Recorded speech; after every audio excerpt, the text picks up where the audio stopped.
시청자 여러분 안녕하십니까? 금요일 아침 뉴스퍼레이드 이상목입니다.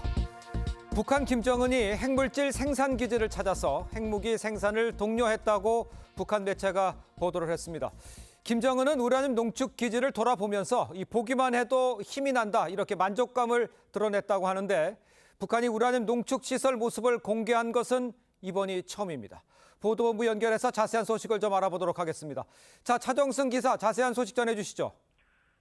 네, 북한 김정은 국무위원장이 핵무기 연구소와 무기급 핵물질 생산 기지를 현지 지도했다고 노동신문 등 북한 매체가 보도했습니다.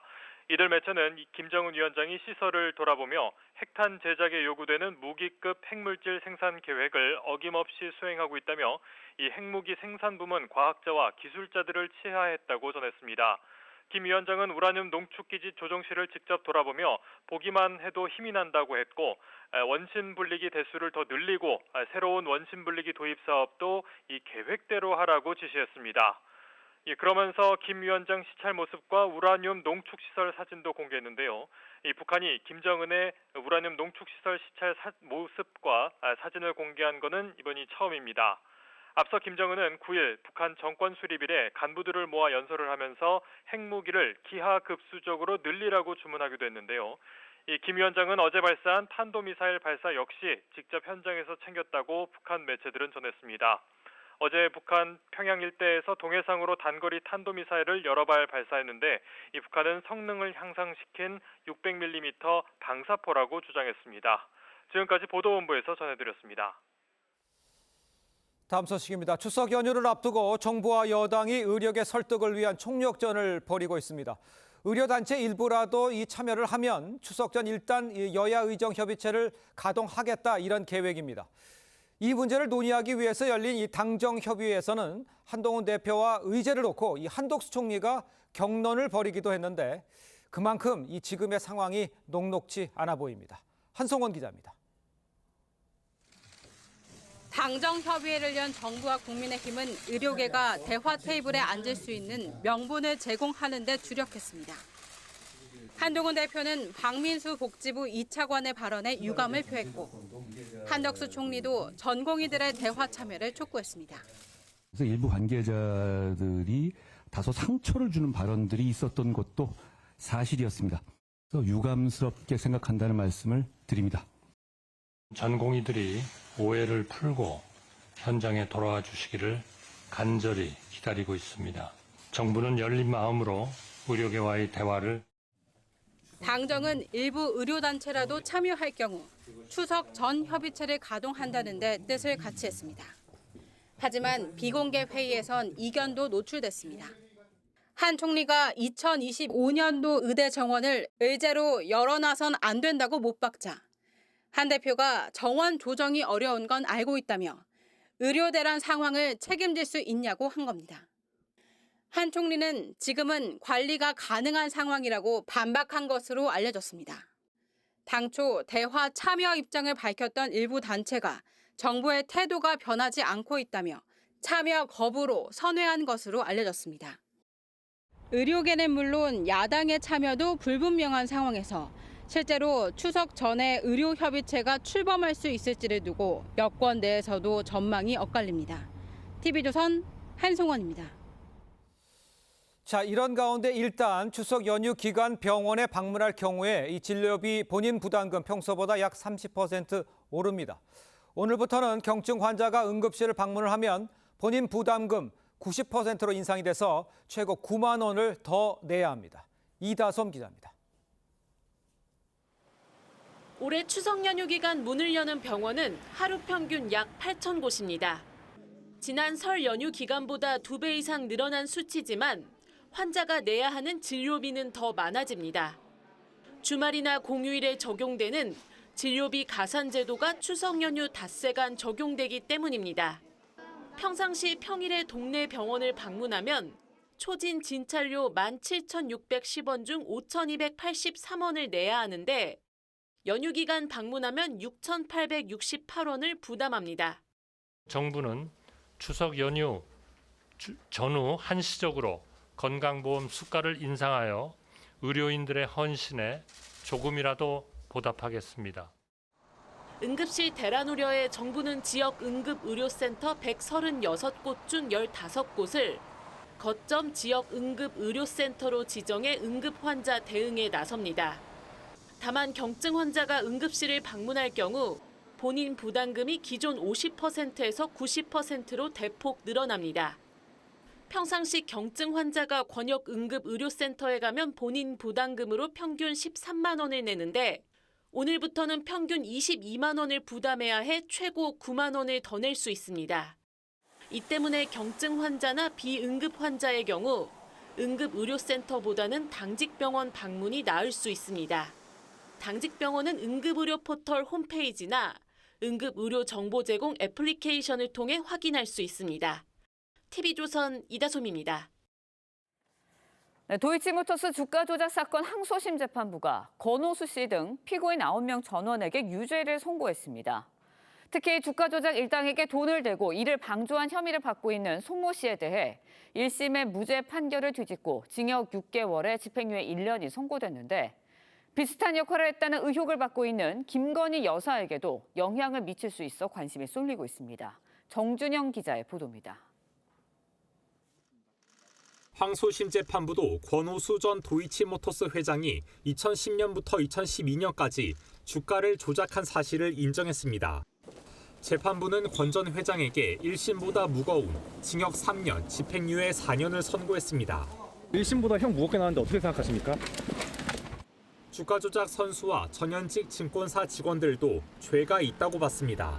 100억 원대 전주 손모 씨는 1심에서 무죄였지만 2심 판결은 달랐습니다. 법원은 손 씨가 시세 조종을 인식하고 자금을 동원해 주가 부양을 도왔다며 주가 조작 방조 혐의를 인정했습니다. 상고하실 건가요? 방조 혐의 인정하시냐고요? 1, 2심 재판부 모두 김건희 여사의 계좌 3개가 주가 조작에 이용됐다고 인정했습니다. 야당은 검찰 수사를 촉구했습니다. 검찰은 당장 김건희 여사를 소환해 조사하고 기소하십시오. 검찰은 손 씨와 김 여사 사례를 단순 비교하긴 어렵다며 판결문과 법리를 면밀히 검토해 수사에 참고하겠다고 밝혔습니다. TV조선 정준영입니다. 네, 앞서 전해드린 대로 의료 공백 사태 해결을 위한 여야 의정협의체 구성 진통을 겪으면서 추석 연휴 전 이 출범 어려워 보이는 상황인데요. 김기용 전 대통령실 부대변인, 이승훈 더불어민주당 전략기획위 부위원장과 함께 정치권 소식 지금부터 자세히 짚어보도록 하겠습니다. 안녕하십니까? 안녕하세요. 네, 반갑습니다. 자, 한동훈 대표가 참여 가능한 의료단체만이라도 일단 출범을 해서 추석 전에 협의체를 좀 가동해야 한다. 이런 입장이지만요. 민주당 의료계 핵심 단체가 참여해야 한다. 이런 입장입니다. 여야 목소리가 다른데요. 좀 직접 들어보도록 하겠습니다. 각각의 입장들이 다 다릅니다. 참여가 가능한 단체들만이라도 일단 출발해야 되지 않겠습니까? 어떤 전제 조건도 어떤 의제 제한도 없다는 점을 분명히 하고 있지 않습니까? 더불어민주당의 적극적인 그리고 진정성 있는 참여를 요청드립니다. 명실상부한 의료계 대표의 참여가 없는 식물협의체 발족은 아무런 의미가 없습니다. 일단 야당을 끌어들여서 중재자 한동훈을 명절 밥상에 올려놓고 싶은 게 아닌가. 직접 들으신 것처럼 이 추석 전 협의체 출범 급한 상황이죠. 그런데 여야 입장 사뭇 다릅니다. 민주당이 말하는 건 이제 핵심 단체가 참여 없이는 의미가 없다. 식물협의체에 불과하다. 이런 입장인데 먼저 어떻게 들으셨어요? 사실 지금 진성준 위원장이 한동훈 대표를 명절 밥상에 올려놓고 싶은 거 아니냐. 네, 그렇게 얘기해요. 사실 지금 국민들의 죽고 사는 문제, 이 문제가 굉장히 어떻게 보면 국민적 관심사고 이거는 뭐 다른 문제보다 우선시 될 수밖에 없는데 그렇죠. 야당에서 이 문제를 뭐 한동훈 대표가 정치적으로 본인의 어떤 정치적인 위상을 올리려 하는 거 아니냐 이렇게 생각하는 부분에 대해서는 좀 우선 아쉬움을 말씀드리고 싶고요. 민주당도 그런 표현을 했습니다. 처음에 한동훈 대표가 제안을 했을 때 정치적 계산은 집어치우고 즉시 협의체를 가동하자 그런 얘기를 한 적이 있습니다. 네. 결국 의료계가 제일 좋은 거는 하나의 목소리가 되고 하나의 어떤 통일된 안을 가져오는 게 제일 좋지만 이제까지 그러지 못한다는 거는 이제 국민들도 다 알고 있지 않습니까? 그렇다면 여야가 그다음에 정부가 뭔가 협의체가 있고 있다면 당위론적으로는 뭔가 대표성 있는 분이 오면 좋지만 현실적으로 그러지 못한다면 일부라도 참여시켜서 그 안에서 어떤 논의를 이끌어내면 작은 결과라도 이끌어내면 그 나머지 분들도 들어오고자 하는 어떤 공간과 어떤 명분이 생기지 않습니까? 그래서 저는 이거는 현실적인 방안, 그다음에 이 문제를 풀기 위한 어떤 고육지책이라고 봐야지 이게 무조건 뭐 아주 좋은 베스트라고 볼 수는 없습니다. 알겠습니다. 최선은 아니지만 그래도 지금 상황에서는 개문발차라도 해야 된다. 뭐 이런 이야기를 해주신 것 같습니다. 국민의힘에서 이제 하루빨리 협의체가 출범해야 국민들이 좀 안심할 수 있을 거 아닌가. 뭐 이렇게 이야기를 하고 있는 상황인데 어떻게 봤으면은 좀 민주당에서는 소극적인 태도를 보이고 있느냐 아닌 거 아니냐 이런 비판이 있을 수 있을 것 같은데 어떻게 생각하세요? 뭐 소극적이라고 볼 수 있지만 그래도 뭐 최소한의 전제 조건은 좀 있어야 되지 않을까 싶어요. 예를 들어서 의사협회가 같이 한다거나 교수협회가 같이 한다거나 전공의협회가 같이 한다거나 이 세 개의 단체 중에 어느 하나도 같이 하지 않는다라고 한다면 사실상 대화 자체가 불가능한 측면이 있고요.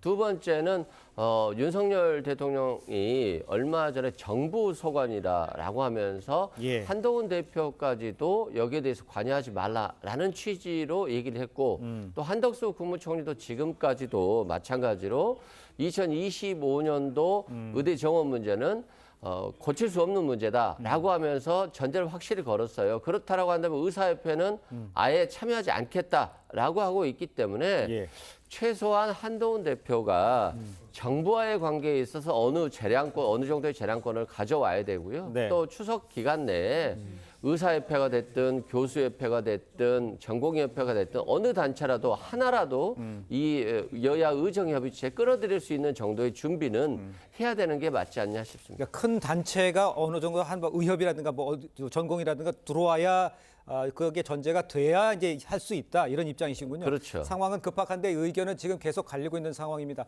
방금 전에 이승훈 변호사가 언급해 주신 것 중에 하나가 이 협의체 출범이 난항을 겪고 있는 가운데 2025년도 증원 조정 문제 이 의제를 올린 것을 놓고도 이 당정 간의 이견을 보이고 있는 상황이죠. 한동훈 대표는 의제를 열어놔야 한다. 한두수 총리는 2025년도 정원 문제 의제가 될 수 없다. 난호한 입장이에요. 요 한과 요 갈등 요거는 어떻게 해석을 해야 됩니까? 저는 이제 갈등적인 모습으로 이렇게 비춰지는 면이 없지 않아 있지만 저는 정부 입장과 여당 대표의 입장은 좀 다를 수 있다고 봅니다. 뭐냐면 한동훈 대표는 어떤 협의체를 끌고 가기 위해서 의료계를 일단 그 테이블에 앉히는 게 목표 아닙니까? 그렇죠. 그렇다면 이게 논의가 안 된다 이렇게 하면 아무래도 저쪽에서는 들어오기가 좀 난망하지 않습니까? 그래서 들어올 명분과 공간을 만들기 위해서 이것 또한 논의할 수 있다는 얘기를 하는 거고요. 한덕수 총리 같은 경우는 실질적으로 이 2025년 정원 문제는 의료, 소위 말해서 의대를 지원하고자 하는 사람들만의 문제는 아닙니다. 그렇죠. 그러니까 의대 가고 싶은 사람도 있고 그 의대 정원이 늘어남에 따라 다른 곳도 약간의 공간이 생길 수 있지 않습니까? 지금 수시 원서는 한 6장을 쓰고 있거든요. 그래서 전년도, 재작년 뭐 이렇게 해가지고 이런 어떤 수시 경쟁률도 다를 수 있다. 그리고 이게 연쇄적으로 도미노처럼 돼 있기 때문에 이 부분이 교육계 전반적으로 학부모들한테 불안감을 줄 수 있기 때문에 이 부분에 대해서는 우리의 어떤 원칙론을 보수해야 된다. 그런 정책의 일관성에 있어서 이런 부분도 있는 것 같습니다. 그렇기 때문에 그렇다면 이게 계속 갈등만 되면 안 되지 않습니까? 그렇다면 이런 어려움이 있지만 한동훈 대표가 정부를 설득해서 뭔가 이 부분에 대해서 논의를 이끈다고 한다면 의료계에 그런 시그널을 줄 수 있죠. 우리는 정부의 어떤 양보안을 얻어놨기 때문에 의료계가 이번엔 좀 화답해야 되지 않느냐 이런 어떤 명분을 쌓기 위해서 지금은 진통을 겪고 있지만 저는 일정 부분 양보를 얻어낼 수도 있다고 봅니다. 지금 말씀을 하시는 건 대변인께서 얘기하는 거는 의견은 다르지만 조율이 가능하다 이렇게 좀 들리는데 가능할까? 시간은 없는데 가능할까요? 그러니까 이게 의대 정원 부분에 관련해서 굉장히 어려움이 있기 때문에 이 부분이 되면 제일 좋지만 이게 만약에 안 된다면 저는 대통령의 사과든 아니면 장차관에 대해서의 어떤 문책, 인사 조치에 대해서 약간 터놓고 얘기해야 되는데 이 문제는 테이블 안에서 얘기를 해야 된다. 그렇게 알겠습니다. 봅니다. 지금 대변인께서도 언급해 주셨지만 의료계와 야당이 지금 윤 대통령의 사과 또 복지부 장차관 경질을 요구했습니다. 대통령실은 개혁의 동력을 떨어뜨릴 수 있다면서 손을 그었어요.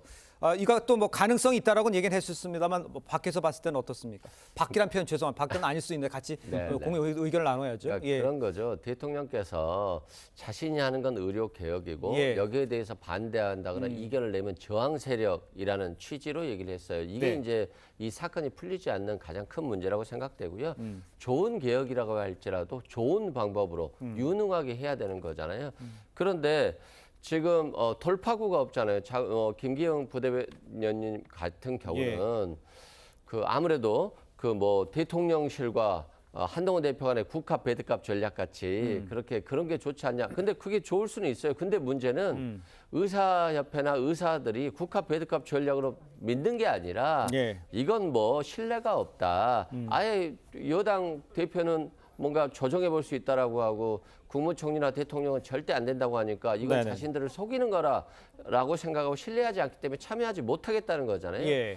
그러면 이 상황에서 돌파구를 만들어야 되는데 돌파구는 뭐냐? 대통령이 사과를 하거나 그래서 신뢰감을 높여주거나 또는 장 차관이 이제까지 본인들이 제대로 문제를 해결하지 못하고 이렇게 어렵게 왔기 때문에 뭐 경질해서 의사들이 이 대화에 참여하게끔 만들어줘야 돼요. 근데 그게 없다라고 한다면 돌파구도 없이 한동훈 대표만 믿고 야당도 들어가기도 부담스럽고 의사들도 들어가기 부담스럽고 그런 형편이다. 이래 말씀드립니다. 지금 문제가 지금 의대 정원 문제로 지금 이제 부딪히고 있잖아요. 이제 이 난항을 겪고 있는 상황인데 정작 중요한 것들 의료 수가도 있고요. 또 의료 사고 발생 시 어느 정도까지 의사가 책임을 지느냐 뭐 이런 실질적인 문제 이걸 먼저 좀 대화 테이블에 올려놓고 이거는 의사들도 해결을 원하는 거 아니에요.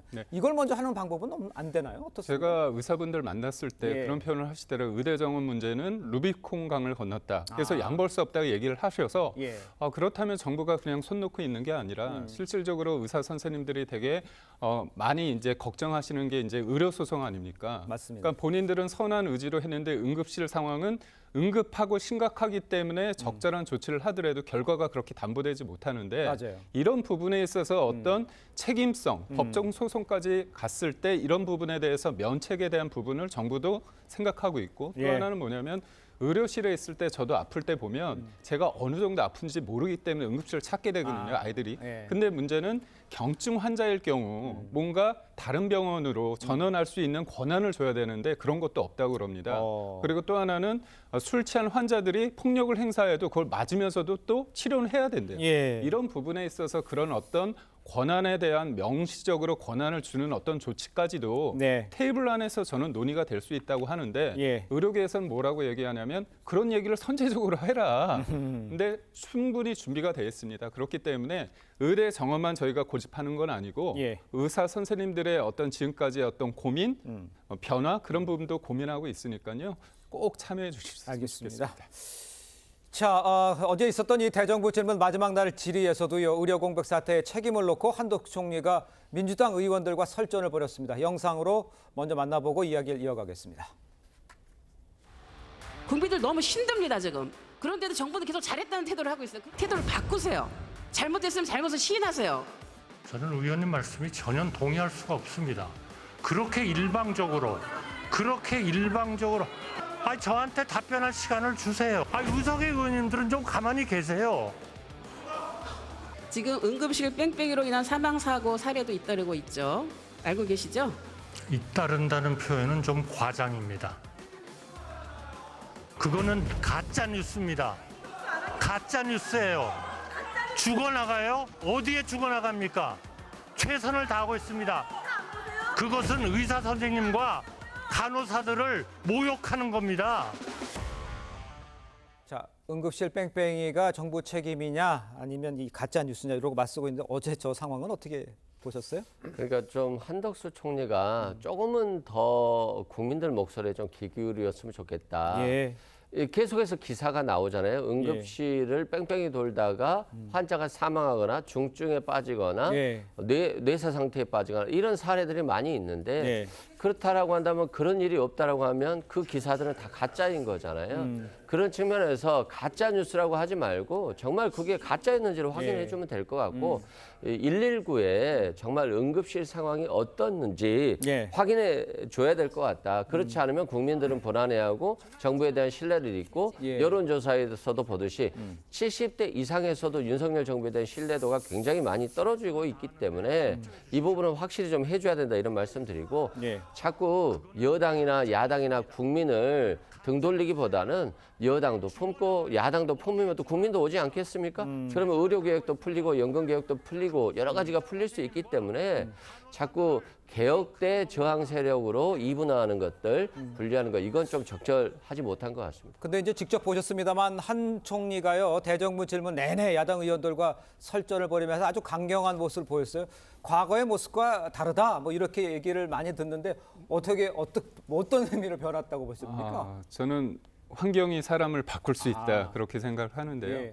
뭐 야당의 어떤 적확한 팩트에 의한 지적 저는 뭐 동의할 수 있는데, 근데 지금의 문제를 제기하는 방식 어제 상황은 좀 결이 다릅니다. 예를 들면 이제 독도를 팔아 넘기는 거 아니냐, 그다음에 뭐 계엄 관련해서 얘기를 하는데 계엄에 대한 얘기는 끝도 없지 않습니까? 그러니까 저는 무턱대고 다 제기를 하는데 주워 담을 수 없는 상황에 이르게 됐습니다. 그러니까 제일 답답한 게 뭐냐면 질문에 대해서 지적에 대해서 어떤 근거가 있으면 그 근거를 가지고 우리가 대답을 할 수 있는데 그게 아니라 소위 말해서 괴담에 기초한 이른바 제보 카더라에 기초한 어떤 괴담, 가짜 뉴스를 근거로 하는 어떤 공세가 너무 지나치다 보니까 한덕수 총리 입장에서도 이거에 대해서 조근조근 대답할 수는 있는데 또 사람인지라 또 강경하게 질문하고 큰 소리를 하면 본인의 목소리도 좀 커지는 경향이 좀 있는 것 같습니다. 그리고 또 그게 그냥 뭐 근거 없이 대답하기보다는 우리의 어떤 정부 정책이나 입장에 대해서 저는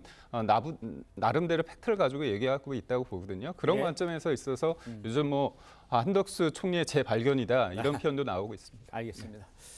자, 다음 소식도 짚어보겠습니다. 도이치모터스 주가 조작 사건 2심 재판부가 돈을 댄 사람, 이른바 이 전주죠. 이 손모 씨에 대해서 주가 조작 방조 혐의를 일부 유죄로 판단을 했습니다. 비슷한 역할을 했다는 의혹을 받고 있는 이 김건희 여사에게 같은 혐의가 적용될지 이게 지금 관심인데 어떻게 보세요? 저는 이 부분이 좀 다른데 사실관계를 보면 다른 부분이 꽤 많습니다. 근데 같은 전주란 이유로 주가 조작에 있어서 계좌가 동원됐다는 이유 하나만으로 이게 좀 더 굉장히 같은 거 아니냐. 그렇기 때문에 손모 씨가 유죄받은 게 김건희 여사가 혐의가 있어서 기소가 돼야 되는 거 아니냐. 야당은 그렇게 보고 있는데요. 우선적으로 차이가 있습니다. 주가 조작을 손모 씨 같은 경우는 충분히 인식하고 있었습니다. 그리고 주가 조작범과 문자를 주고받고 매수를 추천받은 정황이 있습니다. 하지만 김건희 여사 같은 경우는 계좌를 이름을 했고요. 그래서 관련해서 주주 매매 전후에 직접 주가 조작범과 뭐 연락한 정황이 없습니다. 그러니까 결국은 뭐냐면 인식을 하고 그거에 대해서 구체적인 범죄 정황이 있느냐의 부분까지 있는 거거든요. 그렇기 때문에 이거를 단순히 손모 씨가 전주고 김건희 여사도 전주이기 때문에 이게 동일한 선상의 사건에 있다. 이렇게 얘기한 게 좀 그렇고요. 또 이른바 이제 주가 조작 관련자들이 검찰 조사에서 김 여사에 대해서 아느냐 했더니 김 여사가 가담했다는 말을 들어본 적이 없다 얘기를 했습니다. 알겠습니다. 단순 비교할 수 없다 이렇게 얘기를 말씀하시는 것 같아요. 그런데 이제 관련해서 이제 김 여사 관련 수사를 맡고 있는 서울중앙지검 측은요, 이 전주 손 씨와 김 여사 다리를 단순 비교할 수 어렵다는 입장입니다. 기소 여부는 어떻게 될 것 같아 보이세요? 뭐 기소를 해야죠. 안 할 수 없는 사안이고요. 다만 검사가 기소를 안 할 수는 있죠. 결국에는 회피하는 건데 그럴 경우에는 대한민국 검찰은 역시 대통령이나 대통령의 부인에 굴복하는구나 라고 하면서 검찰에 대한 신뢰도는 굉장히 줄어들 것이고 검찰이 필요하나? 라는 말까지 들 거예요. 왜 그러냐면 김건희 여사 같은 경우는 1차 주가 조작 시기, 그다음 2차 주가 조작 시기 모두에 다 관여가 되고 있고요. 손모 씨 같은 경우는 1억 정도를 손해봤다라고 하는데 김건희 여사와 그 어머니는 23억 정도의 이익을 봤다라고 지금 나오고 있어요. 그리고 공소장에도 수십 차례 얘기가 나오고 있고요. 그리고 뭐 누구 주식을 때려달라고 하니까 팔고 그리고 어머니가 사고 딸이 사고 이게 계속 왔다 갔다 하는 통정 매매가 이루어지고 있거든요. 그래서 이건 방조가 아니라 공범으로 기소가 해야 되는 것인데 검찰이 불기소하지 못하는 이유는 아직도 대통령실의 눈치를 많이 보고 있어서 그러지 못할 뿐이다라고 말씀드립니다. 제가 좀 덧붙여 말씀드리면 이번 사건은요, 그 최강욱 전 의원이 이제 고발하면서 발생한 사건이고 대통령이 되기 전에 결혼하기 전에 있었던 일이었었습니다. 그 당시 그러니까 4년 전 일이었는데. 4년 일이 이제 불거졌는데 이게 그 당시 때 이제 기소를 불거진 결정을 냈으면 맞습니다. 이런 문제 지금까지 오지 않았을 것 같다는 생각을 해보게 됩니다. 자, 다음 소식 보죠. 김 여사가요 최근 공개 행보를 제기한 것을 두고도요 정치권에서는 이런저런 말이 나오고 있습니다. 박찬대 민주당 원내대표, 김경률 전 국민의힘 비대위원장 목소리 듣겠습니다. 현장에서 김 여사가 경청, 조치, 개선 같은 단어를 쓰는 모습은 마치 자신을 통치자로 여기는 것 같았습니다. 윤석열 정부 출범 이후 용산에 V1과 V2가 있다는 얘기가 끊이질 않았습니다. 대통령실이 공개한 사진들과 보도를 보니 V1이 누구인지 분명해지는 것 같습니다. 본인 스스로가 공직이 아니어서 직접적인 공직자윤리법에 저촉될 여지가 없었다라는 건데 이런 상황에서 그와 같은 행보들이 국민들 시각에는 어떻게 비쳤을까? 조금 과하지 않았나 김건희 여사께서. 과하다는 여당 내에서도 이야기가 나오고 있는 상태이고 영부인 역할을 하고 있다라는 얘기 어떻게 봐야 됩니까? 저는 야당에서 이제 계속 V1, V2 논란을 하는데 지금 윤석열 정부에 있어서 대통령을 공격하기 위해서 가장 약한 고리가 김건희 여사이기 때문에 제가 할 때는 스토킹 수준으로 저는 집착하고 있다고 봅니다.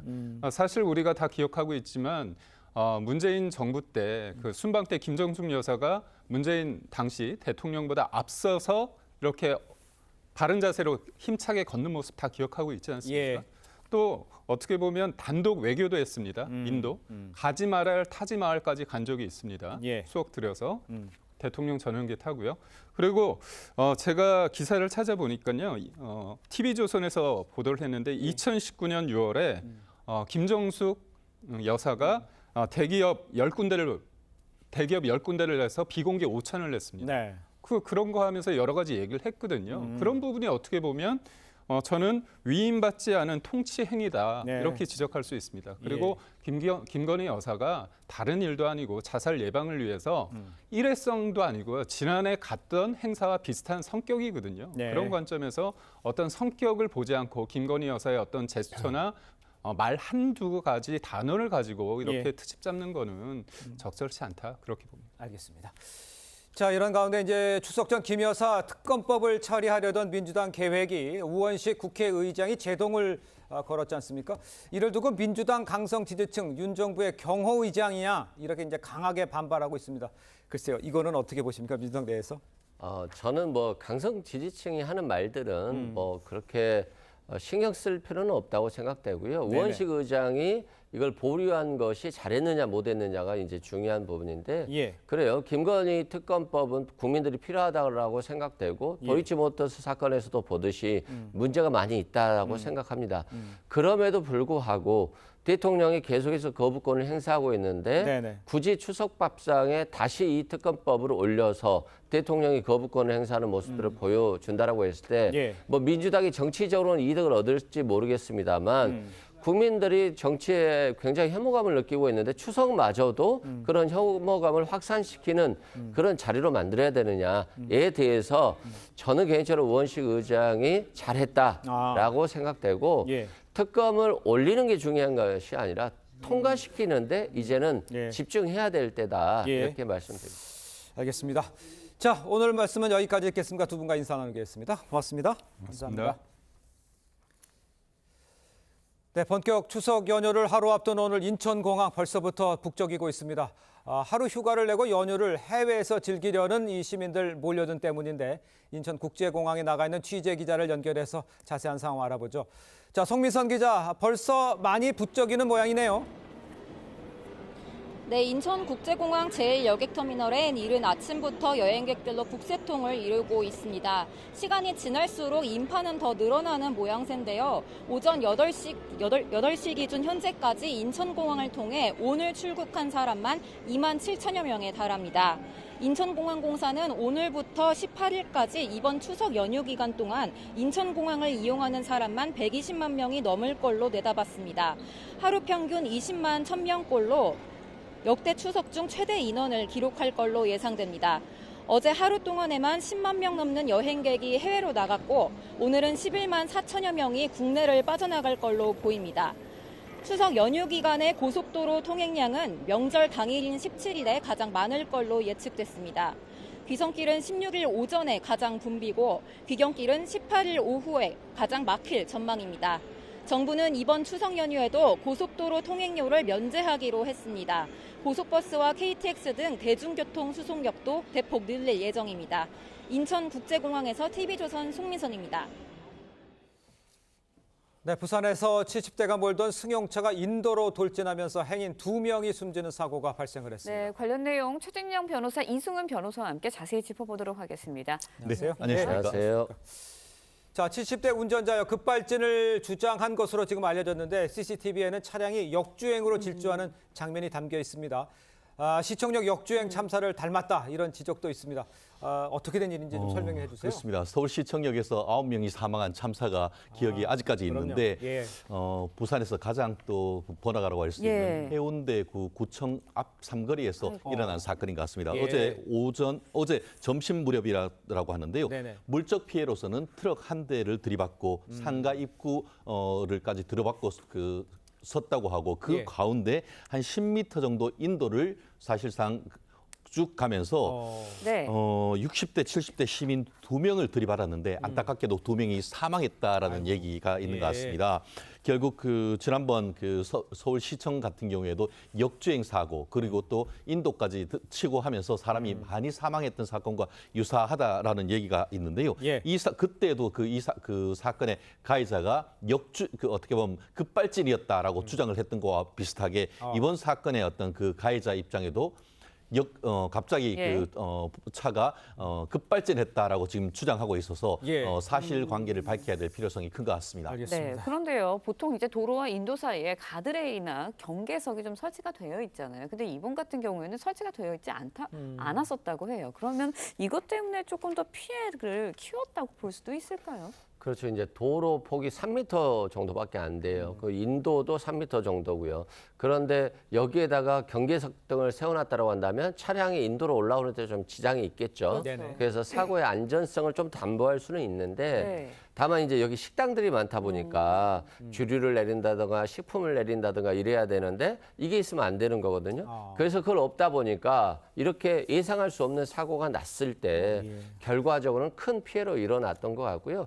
고령 운전자들에 대한 문제가 많이 논의되고 있는데 고령 운전자분들께서 더욱더 안전한 주의를 기울여야 될 것 같습니다. 지금 이 변호사님께서도 고령 운전자 이야기 해주셨습니다만 이제 그런가 하면 서울에서요 70대 운전자가 몰던 차량이 7대의 차량을 들이받는 이런 사고도 있었어요. 급발진 사고, 의심 사고가 이제 중에서 이제 급발진으로 판명된 경우 이건 어느 정도 비중이 됩니까? 그렇습니다. 국립과학수사연구소에서 최근에 지난 5년간 급발진 의심 사건에 대한 보고서를 발간을 했는데요. 그 중에 내용을 보면은 2020년부터 올해 6월까지 접수가 된 유사한 사건이 한 364건 정도가 된다고 합니다. 그 중에 88% 정도 해당하는 321건은 결론적으로 봤을 때 운전자의 페달 오조작, 한마디로 브레이크라고 밟은 줄 알았는데 그것이 엑셀레이터를 밟아서 갑자기 나갔다라고 밝혀진 것 같고요. 나머지 같은 경우에는 한 11% 정도는 한 43건 같은 경우에는 차량이 완파돼가지고 원인을 파악하기 어렵다라고 하는 결과가 나왔다고 합니다. 더불어서 이런 사건이 보통 법원까지 가는데 사법부에서 그럼 어떤 판단을 했느냐 했을 때 하급심은 조금 논란이 있습니다만 최종심인 대법원 같은 경우에는 아직까지 자동차 제조업체의 어떤 하자로 인한 손해배상청을 인정했는 사건은 아직까지는 전무한 하나도 없는 그런 사건이라서 여전히 국민들의 의혹은 있습니다만 법률적으로 입증하기가 만만치 않다라는 그런 비판도 있는 것 같습니다. 그렇군요. 네, 알겠습니다. 또 이번 사건에 대해서 어떤 또 진위 여부가 가려질지 좀 지켜봐야 할 것 같습니다. 같고요. 다음 소식도 짚어보도록 하겠습니다. 걸그룹 뉴진스가 하이브의 민희진 전 어도 대표의 복귀를 전격적으로 요구를 했습니다. 25일까지 한 2주 정도 남았는데요. 이렇게 시간을 못 박았습니다. 전속계약 해지 절차까지 고려한 거 아니냐 이런 관측도 나오고 있는데 상황이 지금 어떻게 흘러가고 있는 건가요? 예, 저도 지금 뉴진스 팬인데 네. 좀 안타까워요. 이게 뭐냐면 결국에는 지금 민희진 씨가 춤이라든가 음악이라든가 이런 게 좀 독특하고 개성이 그렇죠. 있고요. 그리고 뉴진스를 굉장히 잘 키워왔거든요. 그렇죠. 그러니까 뉴진스 입장에서 보면 엄마 같은 존재인데 갑자기 대표이사에서 빠지고 프로듀싱만 해라. 그것도 뭐 몇 달만 해라라고 하는 거니까 엄마를 잃은 거 아니야 이런 느낌인 것 그렇죠. 같아요. 그래서 회사에 서면으로 요구해서 민희진 씨를 복귀하게 해달라. 그렇지 않으면 우리도 어떤 조치를 취하겠다는 거거든요. 이게 이제 법이나 계약에 이렇게 있습니다. 미리 서면으로 요구하고 조치를 하지 않으면 계약을 해지할 수 있거든요. 예. 그래서 그리고 나서 이제 계약 해지를 가처분 신청을 하겠다. 예. 그러면 어디든지 나가서 프리로 뛰던가 민희진 씨와 같이 할 수 있다. 뭐 이런 의사를 표현한 건데 예. 실제 뭐 이렇게 하고 싶다기보다는 민희진 씨를 하게 하고 싶은 것 같아요. 그래서 저는 방시혁 의장이 지금 하이브 주가도 어제 굉장히 폭락을 했던데 네. 방시혁 의장이 좀 마음을 열어놓고 좀 대화를 통해서 해결하는 것들이 결국에는 회사와 주주들을 위해서 그리고 뉴진스의 발전을 위해서 좀 좋지 않나 싶습니다. 자, 이제 그러면 이제 생각해 봐야 될 게 만약 이 소송이 본격화한다면 이 관건은 위약금이 될 것으로 보입니다. 뉴진스가 수천억 원에 달할 것으로 추산되는 위약금을 낼 수 있겠느냐 이건데 아까 말씀하신 것처럼 잘 협의가 되면 좋겠습니다만 저렇게 가도 위약금 물고 이러면 복잡해지잖아요, 상황은. 한마디로 쩐의 전쟁, 네. 돈의 전쟁이 될 가능성이 있다라고 하는데 적게는 위약금이 3천만 원, 많게는 3천억, 예. 많게는 6천억까지 지금 얘기가 되고 있다라고 야. 하는데요. 실제 공정거래위원회에서 그 하는 표준 전속 계약서가 있습니다. 예. 거기에 보면은 직전 2개년도의 어떤 그 예. 평균 매출액을 곱해가지고 남은 그 전속 계약 기간 동안의 어떤 매출을 추정해서 이 그 위약금을 선정하는데 예. 통상은 그 아직까지 뭐 구체적인 계약 조건을 그 공개된 적은 없습니다만 통상은 전속 계약을 한 7년 정도 잡고 있는데 뉴진스는 이제 2년 차 아닙니까? 네. 그러면 3년 차부터 이제 7년 차까지 앞으로 한 5년 정도 남아 있는데 작년, 재작년에 평균 매출을 하면은 약 한 50여억 원. 사실 원래 작년 같은 경우에는 매출액이 급증해서 거의 1,100억 원 정도의 어떤 매출이 있다고 하면은 향후에 그 콘서트라든가 이런 걸 통해서 매출이 급증할 것으로 예측되지 않습니까? 예. 그러면 남은 한 5년 기간을 이제 한 50억 내지 100억으로 곱하면은 적게 하면은 한 3천억, 많게 하면은 아까 얘기한 것처럼 6천억. 이 6천억이라는 숫자는 어떻게 나오냐 하면은 이 그 민희진 전 대표가 예. 본인의 어떤 지인과 이제 카카오톡으로 주고받으면서 이거 회사에서 나가고 위약금 물어도 한 6천억 정도면 돼라는 그런 취지의 카카오톡이 있었다라고 지금 그 하이브 측에서는 밝히고 있는 만큼 예. 과연 이와 같은 사태가 어떤 법적으로 분정이 된다고 하면은 위약금 규모가 아마 그 현재까지 있었던 엔터테인 업계 최고의 위약금 전쟁이 될 가능성도 배제하지 못하는 것 같습니다. 네, 그렇군요. 뭐 일단 하이브 측에서는 어도 사태에 대해서 원칙적으로 대응을 하겠다라는 입장을 밝혔지만 네. 사실 이번 사태에서 가장 피해를 입는 건 아티스트고 그다음에 또 그들을 사랑하는 팬들 아니겠습니까? 그러다 보니까 제2의 뭐 50-50 사태 반복되는 거 아니냐 이런 우려도 나오고 있는데 어떻게 보세요? 그렇죠. 50-50도 중소 엔터테인먼트에서 키우는 굉장히 큰 가수였거든요. 그렇죠. 인기도 많았고 그래서 이게 굉장히 기이한 현상일 정도였는데 결국에는 전속 계약 분쟁으로 말미암아서 결국에는 팬들도 있고 회사도 수익을 잃고 개인들도 인기를 잃었어요. 네. 그만큼 뉴진스도 그렇게 될 경우에는 굉장히 안타까운데 워낙 뉴진스 팬들이 많고 일본에서 공연도 받지 않습니까? 그렇죠. 네. 그만큼 팬들을 잃지 않는 그런 회사가 됐으면 좋겠습니다. 알겠습니다. 자, 오늘 말씀 여기까지 듣겠습니다. 고맙습니다. 네, 고맙습니다.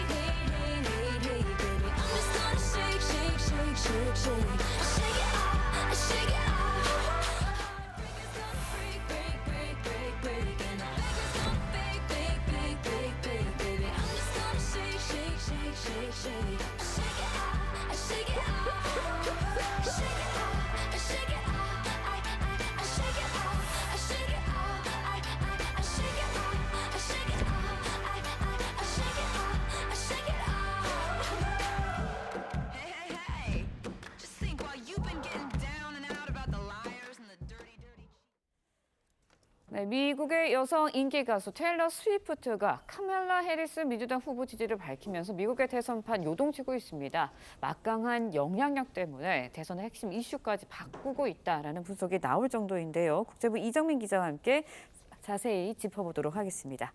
안녕하세요. 안녕하세요. 네, 안녕하세요. 네, 먼저 이제 테일러 스위프트. 팔로워 수만 3억 명입니다. 미국의 인구가 3억 명이 조금 넘는데 뭐 막강한 영향력 말로 해봤자 더 이상 말할 필요가 없을 정도일 것 같은데 이번 대선에서 왜 이슈로 이렇게 부각이 된 건가요? 네, 우선 미국의 팝 가수 이 테일러 스위프트는 빌보드를 비롯해서 미국 4대 대중음악 시상식에서 사상 첫 7관왕을 거머쥘 정도로 정말 큰 인기를 끌고 있는 미국의 슈퍼스타인데요. 그제 열린 미 대선 TV 토론 직후 민주당 해리스 후보 지지를 선언했습니다. 네. 이 스위프트는 자신의 SNS에 고양이를 안고 있는 사진을 함께 올리면서 해리스에게 투표하겠다 이렇게 밝혔고 헐리우드 유명 배우 제니퍼 애니스톤을 비롯해서 1,000만 명이 이 글에 좋아요를 눌러서 또 지지 의사를 밝혔습니다. 네. 이 젊은 층 사이에서 엄청난 영향력을 가진 스위프트가 그동안 특정 후보에 대한 지지를 밝히지 않았었는데요. 네. 해리스의 공개 지지에 나서면서 이제 미 대선판이 요동치게 된 겁니다. 네, 결국은 이제 스위프트가 고양이를 들고 있는 사진을 올리면서 자신이 이제 아이가 없이 고양이를 키우는 여성이다라고 소개를 했는데 이게 네. 결국은 공화당의 부통령 후보를 저격했다 이런 해석이 나오면서 또 이슈가 된 거거든요. 어떤 의미를 담고 있는 건가요? 네, 이 childless cat lady라는 예. 표현을 썼거든요. 이 네. 아이 없는 고양이 여성은 공화당 부통령 후보인 제이디 벤스 상원 의원이 아이를 낳지 않는 여성들을 비판하면서 사용해서 논란을 빚은 표현입니다. 벤슨 의원은 3년 전 한 인터뷰에서 해리스 등을 언급하면서 네. 아이가 없는 이런 사람들은 미국의 미래에 직접적인 이해관계가 없다는 등의 발언을 했는데요. 이번 대선에서 이 발언이 다시 재조명받고 있는 상황입니다. 이 때문에 불임이나 난임 등으로 임신에 어려움을 겪거나 출산의 자유를 중시하는 많은 여성 유권자들의 공분을 사기도 했는데요. 스위프트가 이번에 반려묘를 아는 사진을 올리면서 자신을 스스로 아이 없는 고양이 여성이라고 표현한 것도 네. 벤슨의 이 발언을 에둘러서 비판했다는 표현이 나옵니다. 네, 여성의 뭐 임신과 낙태 이 선택권에 대해서 미국에서도 굉장한 이슈가 되고 있었잖아요. 그런데 이런 생식권 문제가 이번 대선의 핵심 의제로 떠오르게 된 거예요. 네, 맞습니다. 스위프트의 고양이 사진 게시 이후에 여성들의 임신과 출산, 낙태 문제를 스스로 자유롭게 결정하는 이른바 이 생식권 문제가 미국 대선 승패의 결정적인 변수가 될 거다 이렇게 네. 부각되고 있는데요. 보수 성향이 다수인 미 연방 대법원이 2년 전에 낙태권을 보장한 이 로데 웨이드 판결을 뒤집으면서 여성계를 중심으로 반발이 커져온 상황입니다. 그런데 이제 생식권을 옹호해온 스위프트의 이번 게시물이 기름을 부은 격이 됐기 때문이죠. 이번 대선 TV 토론에서도 트럼프와 해리스가 이 문제를 놓고 격론을 벌였었는데요. 네. 스위프트가 해리스 편을 들면서 이제 무게 중심이 그쪽으로 기울게 된 겁니다. 네, 그럼 이제 앞으로 스위프트가 얼마나 많은 파괴력을 끼치게 될지, 파장을 끼치게 될지 여기에 관심이 쏠릴 것 같은데 어떻습니까? 네, 스위프트의 파괴력은 사실 어마무시한데요. 네. 현재 그 스위프트의 소셜 미디어 팔로워 수만 약 3억 명에 육박하는 상황입니다. 스위프트의 팬층을 일컫는 이른바 스위프티의 상당수가 젊은 여성 유권자들인데 네. 이들이 생식권을 놓고 결집할 경우에는 대선 판도에 적잖은 영향을 미칠 것으로 보입니다. 특히 이 스위프트의 초창기 10대 팬들까지 지금은 성인이 되고 투표권을 가지는 나이가 됐거든요. 예. 이들이 낙태권 보장 등 생식권 문제에서 스위프트와 같은 입장을 보인다면 파괴력이 적지 않을 거라는 해석이 나옵니다. If you are over 18, please register to vote for something else that's very important coming up. The 2024 presidential election most fun. 네, 그리고 미국 워싱턴 포스트에서도 스위프트가 민주당 지지자들 사이에서도 인기가 많고 무소속과 공화당 지지자들 사이에서도 인기가 올라가고 있어서 대선에 큰 영향을 미칠 것이라고 분석을 했습니다. 네, 이번 대선의 두 후보, 트럼프 해리스도 이번 상황은 굉장히 예의주시할 것 같은데 두 후보의 반응은 어떤가요? 지금 반응뿐만 아니라 네. 트럼프 후보 같은 경우에는 네. 이 후보 이런 반응에 대해서 네. 이민 정책 이 테일러 스위프트가 이 해리스를 지지한 것을 두고 후회할 것이다. 네. 이렇게 말을 하기도 했는데요. 그리고 이번에 TV 토론의 여파도 지금 이 이민 정책과 관련해서도 곳곳에서 이루어지고 있습니다. 네. 이번 TV 토론에서 이민 정책 실패를 지적하면서 이제 트럼프가 불법 이민자들이 개와 고양이를 먹는다고 언급한 발언으로 지금 미국 오하이오주 스프링필드시가 쑥대밭이 됐고 발칵 뒤집혔거든요. 예. 이거 관련 인터뷰 먼저 한번 보시겠습니다. In Springfield, they're eating the dogs, the people that came in, they're eating the cats, they're eating the pets of the people that live there. 네, 현재 스프링필드시 곳곳에서는 폭탄 테러 위협이 이어지면서 시 당국이 직원들을 대피시키고 시청 건물을 폐쇄하는 사태까지 벌어졌고요. IT 출신 이민자들은 안전에 대한 두려움을 호소하고 있는 상황입니다. 이와 함께 TV 토론에서는 해리스에게 판정패를 당했다는 평가를 받는 트럼프가 더 이상 해리스 후보와 TV 토론을 하지 않을 거다. 3차 토론은 없다. 이렇게 자신의 SNS를 통해서 밝히기도 했습니다. 네. 알겠습니다. 미 대선 이제 50여일 앞으로 다가왔습니다. 하지만 두 후보 굉장히 초접전을 벌이고 있다. 이런 여론조사 결과들이 나오고 있는데 앞으로 미 대선 역동적으로 전개가 될 것 같습니다. 어떻게 진행이 될지 결말 2달 뒤에 지켜봐야 할 것 같습니다. 지금까지 국제부 이정민 기자와 이야기 나눠봤습니다. 오늘 말씀 고맙습니다.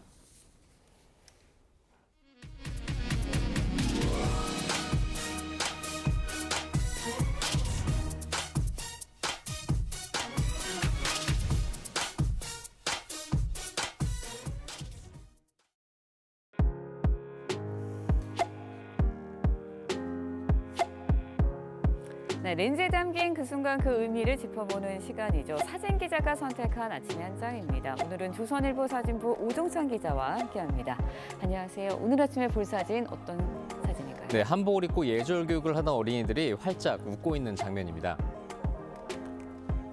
이제 내일이면 추석 연휴가 시작됩니다. 추석을 맞이하는 어린이들의 모습을 모아봤는데요. 함께 만나보시죠.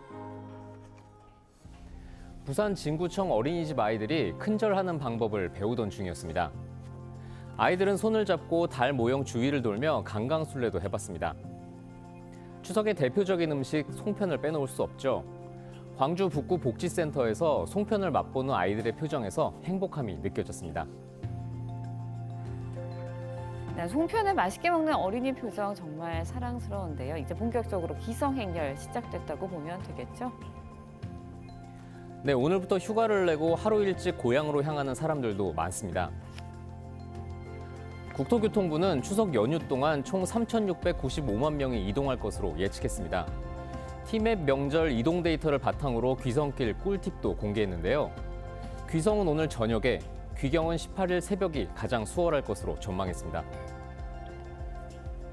네, 기름 막혀도 마음만은 설레는 귀성길이 됐으면 좋겠습니다. 즐거운 추석 보내시기 바랍니다. 지금까지 아침의 한 장이었습니다. 오늘은 전국에 비나 소나기가 내리겠습니다. 현재 수도권과 강원도에 약하게 비가 내리고 있는데요. 오늘은 특히 경기 북부와 강원 영서 북부에 시간당 30mm 안팎의 강한 비가 집중될 수 있겠습니다. 앞으로 예상되는 강수량은 수도권에 20에서 많게는 80mm, 충청 이남으로는 5에서 60mm의 소나기가 예상됩니다. 오늘 한낮 기온 어제보다 기온이 높겠습니다.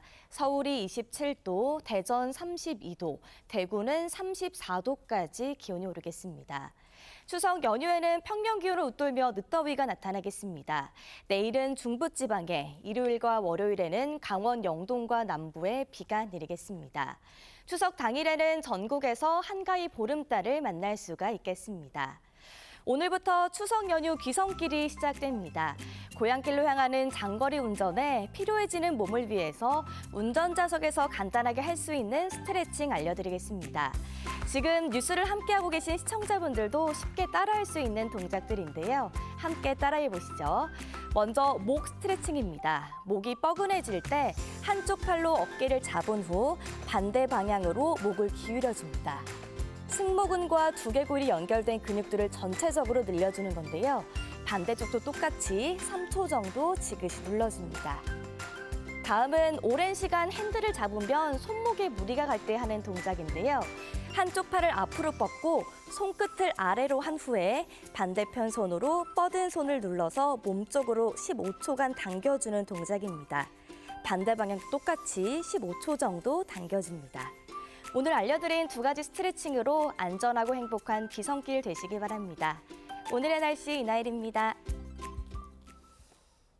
네, 이상으로 금요일 뉴스 퍼레이드 마칩니다. 네. 안전하고 즐거운 추석 연휴 보내시기 바랍니다. 네, 저희는 다음 주 수요일 아침 7시 30분에 돌아오겠습니다. 시청해주신 여러분 고맙습니다.